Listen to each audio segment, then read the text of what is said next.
Hello बच्चों, कैसे हैं आप? उम्मीद करती हूँ आप बढ़िया और एकदम मज़े में होंगे, खुश होंगे और अपनी लाइफ को एंजॉय कर रहे होंगे। बिल्कुल जी, खुश रहिए, स्वस्थ रहिए, मस्त रहिए, यही जीवन जीने का सार है। देखिए, जब हम खुश होते हैं तो हम हर कार्य को निपुणता से करते हैं, बेहद उत्साहित रहते हैं, हमारे शरीर में रक्त संचार बेहतर होता है, हमारे कार्य करने की क्षमता बेहतर हो जाती है। इसलिए प्रथम कार्य क्या करना है? खुश रहना है। और क्या करना है? तो चलिए रहते हैं खुश और बढ़ते हैं अपने अध्याय की ओर। तो हम पढ़ने वाले हैं बच्चों लिंग यानी कि जेंडर के बारे में। बच्चों, हमारे आसपास या पूरी दुनिया में जो भी प्राणी या वस्तुएं हैं वे सभी स्त्री जाति या पुरुष जाति के हैं। तो आइए उन्हें देखते हैं, पढ़ते हैं और समझते हैं। जैसे कि राजा रानी, घोड़ा घोड़ी और दादा दादी। इन शब्दों में राजा, घोड़ा और दादा शब्द पुरुष जाति का तथा रानी, घोड़ी और दादी शब्द स्त्री जाति का बोध करा रहे हैं। शब्द के ऐसे रूप को व्याकरण में लिंग कहते हैं। जिन शब्दों से पुरुष जाति या स्त्री जाति का बोध हो वे लिंग कहलाते हैं। तो चलिए लिंग के भेद जान लेते हैं। लिंग के दो भेद होते हैं, पुल्लिंग और स्त्रीलिंग। सबसे पहले पढ़ेंगे पुल्लिंग। जिन शब्दों से पुरुष जाति का बोध होता है उन्हें पुल्लिंग कहते हैं, जैसे माली, बूढ़ा, धोबी, शेर आदि। माली, बूढ़ा, धोबी, शेर आदि। दूसरा भेद है लिंग का स्त्रीलिंग। जिन शब्दों से स्त्री जाति का बोध होता है उन्हें स्त्रीलिंग कहते हैं, जैसे मालिन, बुढ़िया, धोबिन, शेरनी आदि। मालिन, बुढ़िया, धोबिन, शेरनी आदि। तो चलिए कुछ पुल्लिंग और स्त्रीलिंग शब्दों के कुछ और उदाहरण देख लेते हैं।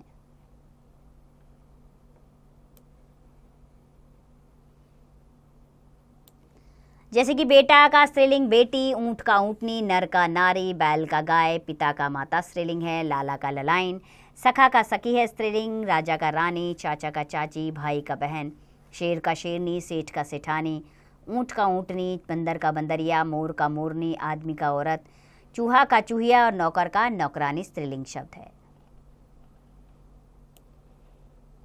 ऐसे ही गायक का गायिका और नाना का नानी स्त्रीलिंग शब्द है। अब ध्यान दीजिए, कुछ ऐसे शब्द होते हैं जिनका प्रयोग पुल्लिंग तथा स्त्रीलिंग में समान रूप से होता है, जैसे राष्ट्रपति, प्रधानमंत्री, डॉक्टर, वकील, इंजीनियर आदि। ये स्त्रीलिंग हो या पुल्लिंग हो, दोनों के लिए ये शब्द एक जैसे ही आते हैं। चलिए कुछ करके सीखें। आपकी कक्षा में कितने साथी पुल्लिंग हैं और कितने स्त्रीलिंग? गिनती कीजिए और बताइए। अब हम आते हैं अभ्यास कार्य की ओर। सबसे पहले मौखिक प्रश्न लेंगे। पहला प्रश्न, लिंग की परिभाषा लिखिए। वे शब्द जो स्त्री व पुरुष जाति का बोध कराते हैं लिंग कहलाते हैं। प्रश्न 2, लिंग कितने प्रकार के होते हैं? लिंग 2 प्रकार के होते हैं, पुल्लिंग व स्त्रीलिंग।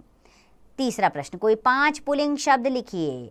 शेर, आदमी, तोता, खरगोश और कछुआ। अब हम लिखित प्रश्नोत्तर पर आएंगे। पहला प्रश्न, सही विकल्प चुनकर सही का निशान लगाइए। क, लिंग के भेद होते हैं 2, 3, 4, सही विकल्प है 2। ख, मालिन का पुल्लिंग है माली, कुम्हार, धोबी, तो सही है माली। ग, बैल का स्त्रीलिंग है सांड, गाय, भैंस, तो बैल का स्त्रीलिंग है गाय।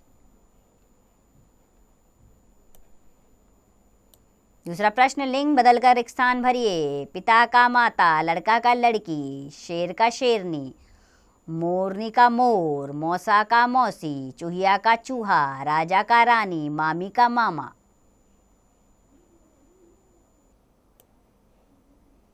तीसरा प्रश्न, दिए गए शब्दों के सही लिंग पर सही का निशान लगाइए।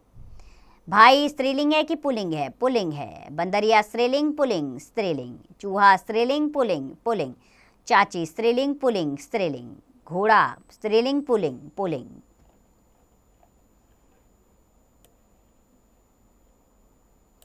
दिए गए शब्दों में से पुल्लिंग तथा स्त्रीलिंग शब्द अलग अलग करके लिखिए। तो पुल्लिंग की जगह पर पुल्लिंग शब्द और स्त्रीलिंग की जगह पर स्त्रीलिंग शब्द। नायक पुल्लिंग है, मामी स्त्रीलिंग, दूल्हा पुल्लिंग है, सुनार भी पुल्लिंग, ससुर पुल्लिंग शब्द है, गुड़िया स्त्रीलिंग है, देवरानी स्त्रीलिंग है, जेठ पुल्लिंग है, मोर भी पुल्लिंग है, वधू स्त्रीलिंग है, सम्राज्ञी भी स्त्रीलिंग है, गायिका भी स्त्रीलिंग, भाई पुल्लिंग है, जेठानी स्त्रीलिंग शब्द है। प्रश्न 5, रंगीन शब्दों के लिंग बदलकर एक स्थानों की पूर्ति कीजिए। क, धोबी और धोबिन कपड़े धो रहे हैं। ख, डैश और पत्नी बाजार गए हैं, पति और पत्नी। ग, नाग डैश बिल में जा रहे हैं, नाग नागिन। घ, डैश ससुर तीर्थ यात्रा पे गए, सास ससुर। ड, पुजारी और पुजारिन मंदिर में भजन गा रहे हैं। चलिए अब गतिविधि कर लेते हैं। वर्ग पहेली में निम्नलिखित के विपरीत लिंग ढूंढिए। संकेत दिए हैं आपको यहां पर।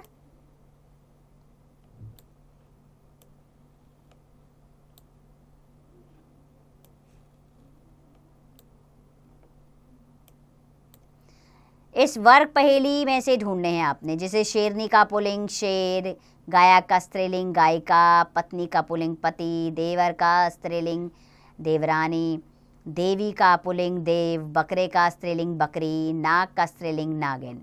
तो बच्चों, मुझे पूरी उम्मीद है कि व्याकरण का ये अध्याय आपको अच्छे से समझ में आया होगा। देखिए, व्याकरण में दक्षता प्राप्त करनी है तो इसके लिए आपको अभ्यास ज़रूर करना होगा। अगर उच्चारण गलत होगा तो लेखन में भी अशुद्धियाँ आएंगी, यानी कि आपका लेखन, आपके लिखने की क्षमता वो भी गलत हो जाएगी। इसलिए व्याकरण के लिए आपको अभ्यास की आवश्यकता है। तो मैं पूरी उम्मीद करती हूँ कि आप बार बार अभ्यास करेंगे और व्याकरण में दक्ष बने।